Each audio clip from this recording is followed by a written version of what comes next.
Ngayong araw pala mga tol, nagpark ako ng bike ko dito dahil nagbike-bike ako. Tapos nakakita nga pala ako dito mga tol ng Tapsilugan.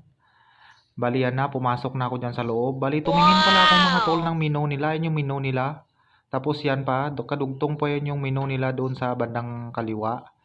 Ito nga pala yung pwesto dito mga tol, ayan. Yan din yung ibang menu nila mga tol. Pansit naman yan at saka lumi mga tol.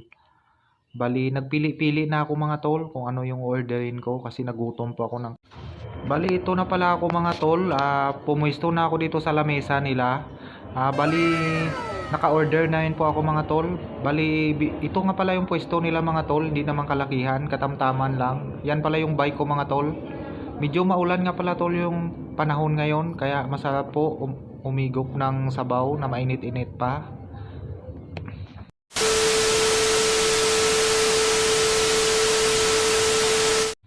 Yan na nga pala yung order ko mga tol. Bali nag-antay din po ako ng almost 15 minutes. So nilagyan ko lang ng paminta, black pepper at saka toyo. Tapos minikos-mikos ko na.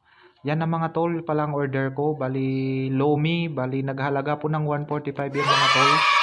So pwede na po dalawang tao yung kumain. Pero mag-isa lang po ako niyan mga tol. Tama-tama po sa medyo mainit ang... medyo malamig ang panahon. So yun na nga pala mga tol, bali nakalimutan ko pala pigaan ng kalamansi. Bali yan, pipigaan ko. Bali dalawang kalamansi pala yun mga tol, yun hiningi ko kasi yung timplada nila the best naman na po.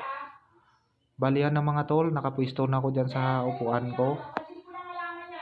Medyo makulimlim nga pala at maulan yung panahon mga tol. Bali sinit up ko lang po yung camera ko dyan. So tara mga tol, kain tayo.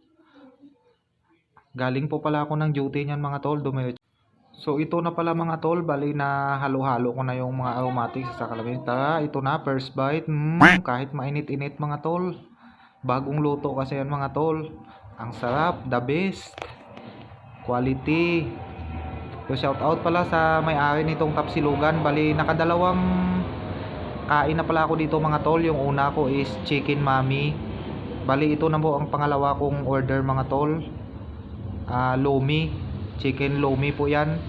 So all goods na po for 2 person. Much later. Bali ito na nga pala mga tol, update. So sobrang pawis ko dyan mga tol at sobrang init po yung lomi at bagong luto siya. So bali yan na pala mga tol yung natira sa isang mangkok na in order ko. Bali pwede na yan, good for 2 person mga tol. Pero yan, mag-isa lang po ako kumain yan, last bite. Good quality. So shout out dyan sa mga kasabay ko na kumain at saka shout out din sa may-ari nitong Eventually. Bali tapos na pala ako kumain mga tol. Bali yan na pala mga tol yung pangalan ng Tapsilugan na ito. Located dito yan sa Simbo, Makatagig. Dito malapit lang po sa overpass mga tol. Walking distance lang siya.